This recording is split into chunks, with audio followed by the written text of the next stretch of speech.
Saat ini World Bank atau Bank Dunia itu sudah membagi kemakmuran di berbagai negara. Jadi kemakmuran itu dibagi menjadi kemakmuran menurut dengan pendapatan per kapita ini itu dibagi menjadi 4. Yang pertama ada high income economics, yang kedua ada upper middle income, yang ketiga ada lower middle income, dan yang keempat ada low income economics. Jadi kita bahas yang pertama dulu, yaitu high income economics. Itu jika ditranslatekan itu yaitu suatu negara yang memiliki pendapatan yang tinggi. Lah, seperti halnya, dan itu hanya 15% di dunia, hanya 15% di dunia, sedikit sekali kan. Contohnya yaitu USA, Jepang, Singapura, dan lain-lain. Jadi seperti kayak negara-negara yang sudah makmur seperti itu, yang sudah merdeka, yang sangat-sangat merdeka. Lalu yang kedua yaitu ada upper middle income, atau suatu negara yang memiliki pendapatan dari menengah ke atas. Jadi ini belum berpendapatan tinggi ya, tapi masih kayak naik, akan ada pertumbuhan, akan ada kenaikan mulai dari tengah ke atas. Itu contohnya seperti Brazil, Malaysia, Arab Saudi, dan lain-lain. Dan hanya ada 8,2% di seluruh dunia.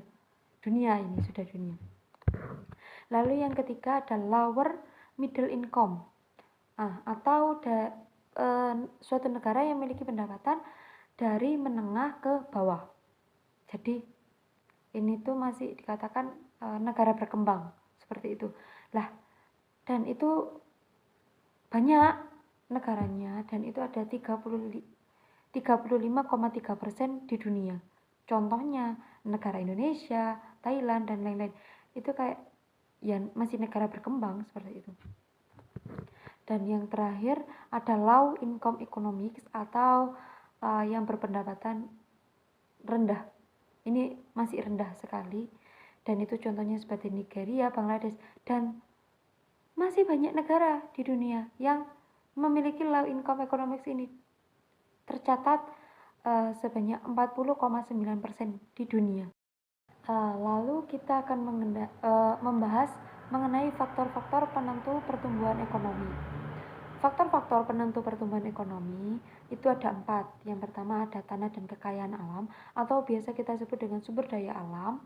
Lalu yang kedua ada jumlah dan mutu penduduk dan tenaga kerja, atau yang biasa kita kenal sebagai sumber daya manusia. Yang ketiga ada barang modal dan tingkat teknologi, dan yang keempat adalah sistem sosial dan sikap masyarakat. Jadi pertumbuhan ekonomi itu sendiri tidak semata-mata langsung meningkat atau menurun, tapi ada faktor yang mempengaruhi pertumbuhan ekonomi ini meningkat atau menurun, dan itu dipengaruhi oleh 4 faktor ini. Yang akan kita bahas pertama yaitu tanah dan kekayaan alam atau sumber daya alam. Kita tahu jika sumber daya alam merupakan apapun, barang, benda, atau apapun yang berasal dari alam. Entah itu mulai dari iklim, mulai dari tumbuhan, hewan, makhluk hidup, terus ada juga mungkin tanah, air, dan lain-lain, itu yang berasal dari alam. Dan kita tahu jika bahan baku untuk membuat suatu barang itu berasal dari sumber daya alam itu sendiri. Jadi, jika negara tersebut memiliki sumber daya alam yang melimpah, itu juga bisa menjadi faktor untuk meningkatkan pertumbuhan ekonomi. Nah, jika negara tersebut bisa menggunakan dengan sebaik-baiknya dan tidak boros, atau mungkin tidak menghabiskan, bisa diatur, negara tersebut bisa mengatur sumber daya alamnya. Itu mungkin akan bisa menjadi faktor untuk mendorong meningkatnya pertumbuhan ekonomi. Lalu yang kedua yaitu jumlah dan mutu penduduk dan tenaga kerja. Lah, biasa kita sebut dengan sumber daya manusia. Nah, manusia itu sendiri yaitu elemen yang sangat penting, yang sangat utama untuk menggerakkan pertumbuhan ekonomi ini. Kenapa? Karena manusia itu adalah penggerak lalu pekerja atau mungkin yang melaksanakan sebuah organisasi atau mungkin perusahaan dan lain-lain.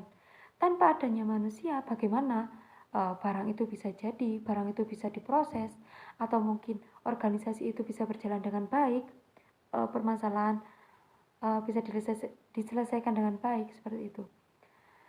Lah, tapi untuk menilai tenaga kerja atau mungkin menilai manusia itu sendiri tidak dinilai dari jumlahnya, tapi dinilai dari mutu atau mungkin skill atau kelebihannya, efisien penggunaan pekerja tersebut. Kalau semisal kita gunakan dengan jumlahnya, kita hitung dengan jumlahnya, itu tidak akan kayak tidak akan berguna gitu dengan meningkatnya pertumbuhan ekonomi.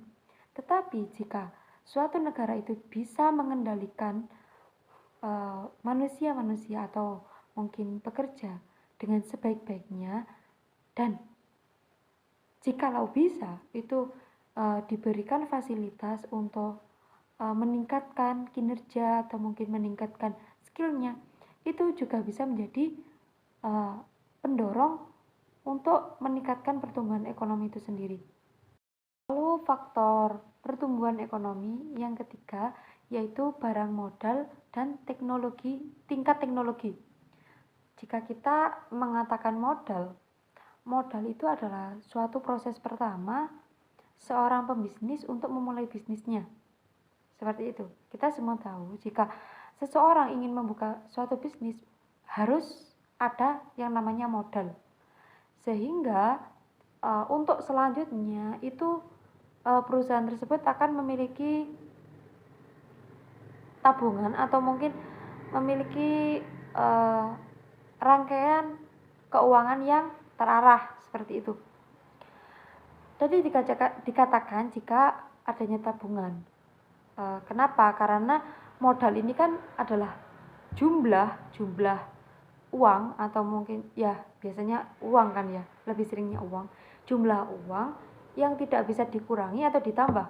Jadi contohnya ada bisnis olah makanan, terus memiliki modal 1 juta. Lah setelah bisnis ini dibuka selama 1 minggu, modal ini tidak bisa dirubah, ya harus tetap dengan jumlah yang pertama. Lah jika ada kelebihan atau kekurangan setelah 1 minggu tersebut, jika kelebihan berarti itu menjadi keuntungan, lalu jika ada kekurangan berarti itu ada kerugian, seperti itu. Jadi pembisnis itu harus tahu titik di mana modal itu akan meningkat atau modal itu akan menurun jumlahnya. Lah, lalu ada tingkat teknologi. Pertumbuhan ekonomi berarti kan kita tahu jika ada yang namanya pertumbuhan pasti ada kata meningkat. Lah, jika teknologi itu semakin canggih, maka kinerja dari suatu perusahaan tersebut akan lebih cepat lagi atau lebih mudah lagi. Berbeda halnya dengan sebuah perusahaan atau sebuah bisnis yang memiliki teknologi masih sederhana, itu akan lebih kayak bukan, kalau kata menyusahkan itu kayak lebih parah gitu ya, enggak, kayak halnya lebih susah, seperti itu, lebih susah untuk menjalankan suatu proses. Namun jika teknologi itu lebih canggih, maka kinerjanya juga akan lebih mudah. Sehingga adanya tingkat teknologi dengan kemudahan kinerja atau kemaksimalan suatu kinerja itu berbanding lurus, seperti itu. Pertumbuhan ekonomi yang terakhir yaitu sistem sosial dan sikap masyarakat.